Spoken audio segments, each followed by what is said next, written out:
வணக்கம் வணக்கம் வணக்கம். ஆறுமுகநாதன் தாத்தா இன்னைக்கு உங்களுக்கு புதுசாக ஒரு கதை சொல்ல போகிறேன். சரி, என் பேர் முதல்ல உங்களுக்கு சரியாக புரியுதா? நிறைய பேருக்கு என் பேர் முழுசாக சொல்ல தெரியாது. அதனால் ஒரு ஐடியா வச்சுட்டேன். எனக்கு ஒரு குட்டி வாசகர் ஒரு பேர் வச்சுருக்காரு, பூத்தாத்தா அப்படின்னு. ஆஹா, இது வரைக்கும் யாரும் நம்மளை அப்படி கூப்பிட்டதே இல்லையே. பிள்ளைங்களுக்கு இந்த பேர் ரொம்ப ஈஸியாக பிடிக்கும். அதனால் இனிமே நானும் பூத்தாத்தா கதை சொல்ல போகிறேன் அப்படின்னு தான் சொல்ல போகிறேன். சரியா? ஓகே. இன்றைக்கி என்ன கதை? கேக்கின் பிறந்த நாள். அட, கேக்கோட பிறந்த நாளா? இந்த கதையை எழுதுனது யார்? இந்த கதையை எழுதுனது உங்களுக்கு வழக்கமாக கதை சொல்லுவாங்களா ஒரு ஆண்டி, கார்த்திகா கவின்குமார். அவங்க எழுதின கதை. அதைத்தான் நான் இப்போ பூத்தாத்தா சொல்ல போகிறேன். சரி, கதைக்குள்ளே போவோமா? சரி, நம்ம எல்லோரும் பிறந்த நாளைக்கு கேக் வெட்டுவோம். ஆனால் அந்த கேக்குக்கு பிறந்தநாள்னால் எப்படி இருக்கும் அப்படின்னா, கேக்கு நம்மகிட்ட பேசினா எப்படி இருக்கும், கேக்கு தன்னோட பிறந்தநாளை எப்படி கொண்டாடும் அப்படிங்கிறது தான் அந்த கதை.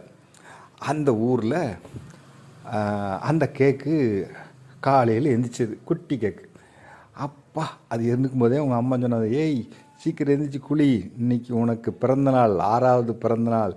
ஹை அப்படின்ட்டு ஜாலியாக போய் அதெல்லாம் குளிச்சுட்டு ட்ரெஸ் எல்லாம் பண்ணிவிட்டு வெளியே கிளம்பிச்சு. இன்றைக்கி என் பர்த்டேனால நான் வெளியே போகிறேன். சரி, போயிட்டு வா அப்படின்னு உங்கள் அம்மா அனுப்புனாங்க. வாசலில் நிற்கிது, தெருக்கடைசியில் happy birthday to you happy. என்னடா இது புதுசாக பாட்டு கேட்கு, அதுவும் தெருக்கடைசியில் கேட்கு. பார்த்தா தெருக்கடைசியில் குழலிசை அப்படின்னு ஒரு குட்டி சாக்லேட் இருக்குது, அதுக்கும் அன்றைக்கி பிறந்த நாளாம். அடடா, சாக்லேட்டுக்கு பிறந்தநாளா? நமக்கு தெரியாமல் போச்சு. அது என்னென்னு பார்ப்போன்னு கிட்ட போய் எட்டி பார்க்க போயிருக்கு. அதை சுற்றி ஒரே முட்டாய், சிறுவர்கள் பூரா எல்லா சாக்லேட்டும், ரமுல் கர்னிக்கு, பிறகு மில்க் சாக்லேட்டு, இப்படி எல்லா சாக்லேட்டும் அங்கே சுற்றி சுற்றி நின்றுன்னு அதுக்கு இருக்குது. நடுவில் குழலிசை, அது குட்டி பாப்பா மாதிரில அழகாக ட்ரெஸ் பண்ணியிருக்கு, கண்ணை பறிக்கிற மாதிரி. அந்த ட்ரெஸ்ஸில் பூரா கற்கள் மணிகள்லாம் பதிச்சா ஒரு அழகான ட்ரெஸ்ஸு. பார்த்த உடனே நம்ம கேக்குக்கு மூஞ்சி செத்து போச்சு. என்ன அழகாக ட்ரெஸ் பண்ணியிருக்கா, நம்ம ட்ரெஸ்ஸு நல்லாவே இல்லையே, நம்ம ட்ரெஸ்ஸே போடலை, வேறு மாதிரி க்ரீம் விதமாக இருக்குது, ஆனால் ட்ரெஸ்ஸு போட முடியலையே அப்படின்ட்டு சோகமாக போய், சரி நம்ம ஃப்ரெண்டை போய் பார்ப்போம், சுண்டு எப்போ வருவான்னு தெரியல அப்படின்ட்டு இந்த மலைக்கிட்ட போயிடுச்சு. எங்கே? யானைமலைக்கு. ஃப்ரெண்டு வருவான்னு பார்த்து அது வரவே இல்லை. ரொம்ப நேரம் ஆச்சு. அப்போ பார்த்து அவனோட நண்பன் சுண்டுன்னா யாரும் நினைக்கணும், அது ஒரு குட்டி எலி.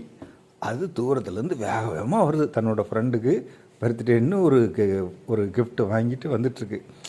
திடீர்னு பார்த்தா யானை மலை உச்சியில் பெரிய வானவில் மாதிரி அழகாக விதவிதமாக கண்ணை பறிக்கிற மாதிரி யாரோ நிற்கிறாங்க.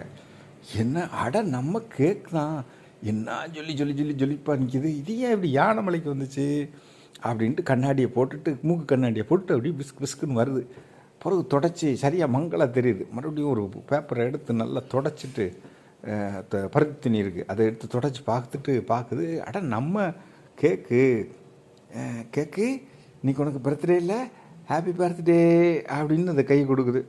அது சோகமாக இருக்குது. இத்தனைக்கும் கேக் நல்ல ஜாம், பிங்க்கு, கிரீன் கலர், எல்லாம் ஸ்ட்ராபெரி எல்லாம் கலந்து ஒரு டிசைனாக தான் இருக்குது. அதோட உச்சியில் அழகாக ஒரு பொம்மை வேறு இருக்குது கேக் தலையில். இருந்தாலும் அது சோகமாக இருந்தது. ஏன் ஒரு மாதிரி சோகமாக இருக்கா அப்படின்னு எனக்கு ஒரே கவலை சுண்டு. ஏன், என்னத்துக்கு கவலை? பர்த்டே அன்றைக்கி யாராவது கவலைப்படுவாங்களா? ஆமாம், இன்றைக்கி எங்கள் தெருவில் குழலிசைன்னு சொல்லி ஒரு சாக்லேட்டு, அது என்ன அழகாக ட்ரெஸ் பண்ணியிருந்தது தெரியுமா? எவ்வளோ அழகாக பல இருந்தது. எனக்கு தான் ட்ரெஸ்ஸே போட முடியல. ட்ரெஸ் போட்டால் எல்லாம் ஒட்டிக்கணும் என் உடம்புல, அதனால் நான் ட்ரெஸ்ஸே போட முடியல.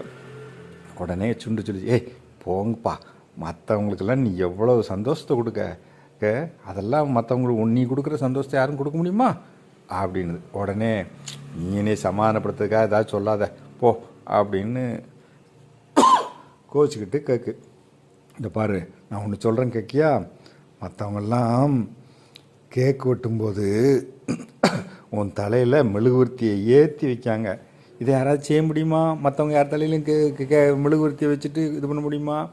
உலகம் முழுக்க பிறந்த நாள்னால் உன்னையத்தானே வச்சு கொண்டாடுதாங்க அப்படின்னு. உடனே சுண்டு சொல்ல அது அப்படியா சொல்கிற அப்படின்னு கேட்க கண்களை விரிச்சிட்டு கேட்குது. அம்மா, உலகம் முழுக்க எல்லாரும் கேக் வெட்டி தானே பிறந்தநாள் கொண்டாடுறாங்க. பிறந்தநாள் மட்டுமா, திருமண நாள்னா கேக்கு தான். எக்ஸாமில் ஃபஸ்ட்டு மார்க் எடுத்தான்னா அதுக்கும் கேக்கு தான். எந்த ஃபங்க்ஷன்னாலும் சரி உலகத்தில் முதல்ல கேக் வெட்டி தான் கொண்டாடுவாங்க. அந்த பிறந்தநாள் ஃபங்க்ஷனுக்கு யார் வராங்களோ வரலையோ, பிறந்தநாள் அன்னைக்கு கேக்கு வரணும், நீ வரணும், நீ வந்தால் தான் கொண்டாட்டம், நீ வராட்டா கொண்டாட்டமே இல்லை அப்படின்னோடனே அப்படியே உச்சி குளிர்ந்து போச்சு கேக்கு. ஆமாம், நீ சொல்ல கேட்க நல்லா இருக்கு. சரி இந்தா உனக்கு நான் கொடுத்துருக்குறது இந்தா என்னோடய பர்த்டே கிஃப்ட் அப்படின்னு சொல்லி உனக்கு ஒரு பார்சலை கொடுத்துச்சு.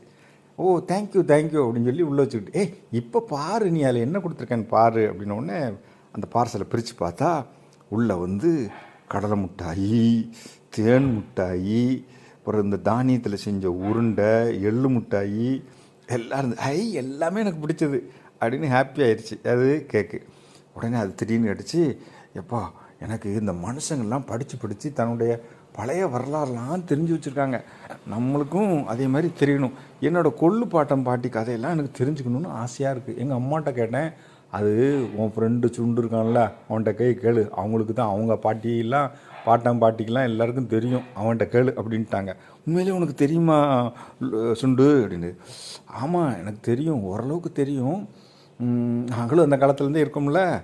அதாவது மாவை எப்போ மனுஷன் கண்டுபிடிச்சானோ அப்போவே கேக்கை தயாரிக்க ஆரம்பிச்சிட்டாங்க. அப்போ அதுக்கு பேர் கேக் கிடையாது, அதுக்கு பேர் சின்ன சின்ன ரொட்டியாக செஞ்சாங்க. உண்மையிலே உங்கள் கொள்ளுப்பாட்டி யார் தெரியுமா? ப்ரெட்டு தெரியுங்களா, ரொட்டி, அந்த ப்ரெட்டு தான் உங்களுடைய கொள்ளுப்பாட்டி. ஆமாம், எங்கள் அம்மா கூட சொல்லியிருக்காங்க. எங்கள் வீட்டில் இந்த ஓவியங்கள்லாம் கூட இருக்குது, நானும் பார்த்துருக்கேன். ஆமாம் கேக்கு, முதல்ல என்ன செஞ்சாங்க, மாவை தண்ணியில் விட்டு பிசைஞ்சு அதில் கொஞ்சம் உப்பை போட்டு பிசைஞ்சு வச்சு அதை ஒரு மாதிரி சாப்பிட்டுட்டு இருந்தாங்க. எவ்வளோ நாள் தான் சாப்பிடுவாங்க, ஒரு மாதிரி போர் அடிச்சுட்டு. அப்புறம் கொஞ்சம் மாற்றம் பண்ணி கொஞ்சம் போல் ஏதாவது அதோட வேறு சில பொருட்களை சேர்த்து கரடு மூடாக செஞ்சாங்க. அதுக்கு பேர் ரஸ்க்குன்னு சொல்கிறாங்கள்ல, அதை மாதிரி இருக்கும். அதுதான் உங்களுடைய மூதாதையர் வடிவம். என்னது ரஸ்க்கு பார்த்துருக்கீல்ல, ஹார்டாக இருக்கும், கொஞ்சம் இதாக இருக்கும் அப்படின்ன உடனே அப்படியே ஏதோ யோசனையிலே போயிடுச்சு. யார்? கேக்கு. கேக்கு, நான் இன்னும் உங்கள் தாத்தாவை பற்றி பேசிகிட்டு இருக்கேன், நீ இன்னும் யோசிச்சுட்ருக்க. அதுக்கு இல்லை சுண்டு, எனக்கு திடீர்னு ஒரு யோசனை வந்துச்சு. என்ன யோசனைன்னு, அதாவது நான் வந்து ட்ரெஸ் போடலாம், எங்கள் தாத்தா எங்கள் கொள்ளுப்பாட்டி ரஸ்க்கு மாதிரி ஆகிட்டேன்னு சொன்னோன்னா நானும் ட்ரெஸ் போடலாம்ல அப்படின்னது. என்ன சொல்லுது எனக்கு புரியவே இல்லை. லூஸு, நான் சொல்கிறத கேளு. இப்போ நான் ரஸ்க்கு மாதிரி ஆகிட்டேன்னா, ரஸ்க்குன்னா ஹார்டாக இருக்கும், அப்போ நான் ட்ரெஸ் போட்டுக்கலாம்ல, என் மேலே ஒட்டாதில்ல. அப்போ நானும் பழைய எங்கள் தாத்தா மாதிரி ஆகிட்டேன்னா நானும் ட்ரெஸ் போடலாம். இப்படிலாம் பேசாத கேக்கு, நீலாம் எவ்வளவோ கால மாற்றத்தில் மாறி இன்றைக்கி கேக்குங்கிற வடிவத்தில் வந்திருக்க. இந்த ரொட்டியை தேன் தடவி சாப்பிட்டு அப்படி கொஞ்ச நாள் இருந்தாங்க. எங்கள் எகிப்தியர்கள்லாம் தேன் தடவிலாம் சாப்பிட்டு அதுக்கு பிறகு தான் அது வேற ஒரு இனிப்பாக மாறிச்சு. இப்படிலாம் நிறைய மாற்றங்களோடு நீ வந்திருக்க. இப்போ போய் மறுபடியும் நீ எங்கள் பழைய மாதிரி ஆகணுங்கிறிய, அதெல்லாம் இல்லை. இப்போ நீ இருக்கிறது தான் உனக்கு மதிப்பு, இப்படியே இரு. சரி நீ சொல்லு வேறு சொல்லு. உடனே அந்த காலத்தில் லத்தீன் கவிஞர் ஒருத்தர், தொழிற்புரட்சிக்கு முன்னால் ஒருத்தர், அவர் தான் பிறந்த நாளைக்கு கேக்க பரிமாற்றம் செய்கிறதெல்லாம் அவர் எழுதியிருக்கிறாரு. ஓஹோ அப்படின்னு. ஆனால் ஒன்று, இதில் வந்து இந்த என்ன சொல்கிறது, இந்த பிறந்த நாளைக்கு, ராஜாவோட பிறந்த நாளைக்கு, ஊரோட பிறந்த நாளைக்கு இதெல்லாம் கொண்டாடுறதுக்கு கேக்கை வச்சு தான் கொண்டாடுவோங்கிறதெல்லாம் கிரேக்கத்தில் தான் முதல்ல ஆரம்பிச்சு தான். ஓஹோ சரி. ஆனால் ஒன்று கேக்கு, நான் சொல்கிறேன்னு வருத்தப்படாத, ரொம்ப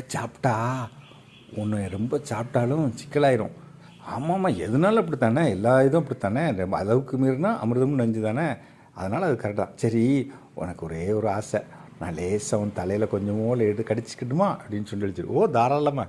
உடனே இது மேலே ஏறி இந்த மேலே இருக்க பொம்மையை எடுத்து அதை எடுத்து லபக்குன்னு தின்னுச்சு சுண்டு. கொஞ்சம் லேசை கிருமி நக்கி விட்டுக்கிட்டது. சாரி, நீ கூட கொஞ்சம் சாப்பிட்டுட்டேன், பரவாயில்ல, நீ தானே குழந்தைகள் சாப்பிடும்போது எனக்கு சந்தோஷமாக இருக்கும், நீ தானே சாப்பிட்ற அப்படின்னு. உடனே டண்டனக்கா கேக், இது சுண்டு சாப்பிட்ட கேக், 1 2 கேக்கும் சுண்டும் ஃப்ரெண்டு அப்படின்னு சுண்டு பாடிக்கிட்டே போச்சு. என்ன பாட்டு பாடிச்சு? குழந்தைங்களா நீங்களும் படிங்க. டண்டனக்கா கேக், இது சுண்டு சாப்பிட்ட கேக்கு, 1 1 2, கேக்கு சுண்டும் ஃப்ரெண்டு.